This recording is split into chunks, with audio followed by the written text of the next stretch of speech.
l'inégalité des chances se démarre très très tôt, même presque à la conception. On parle beaucoup de l'inégalité à l'école, mais l'école, même l'école maternelle, c'est déjà trop tard.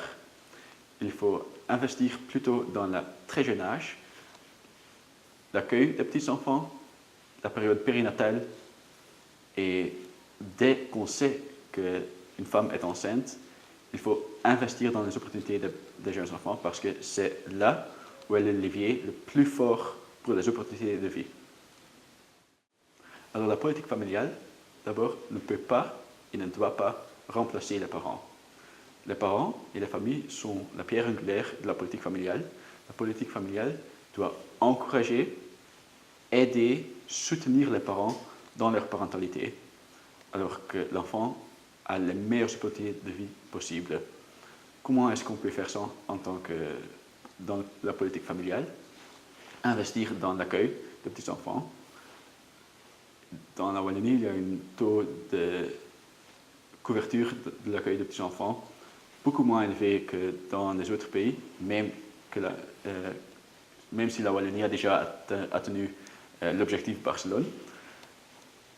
Il y a besoin d'un accueil de petite enfance qualitatif. Alors faire qu'un accueil de petite enfance qualitatif soit accessible pour toutes les familles, ça c'est un des premiers piliers.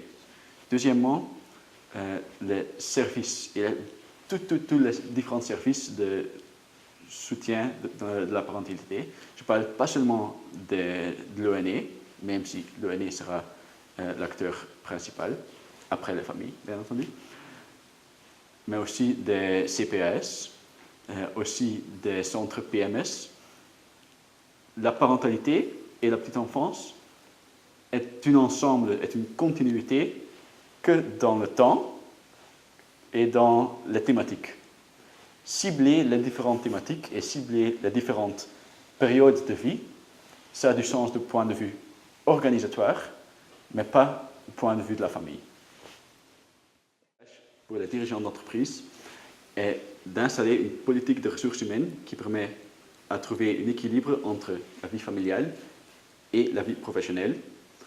Ça ne sera pas seulement une politique de ressources humaines efficace, des gens qui se sentent bons dans leur rôle en tant que parents et en tant qu'employés sont plus productifs pour l'entreprise, mais ça sera aussi une politique de ressources humaines qui est attrayante.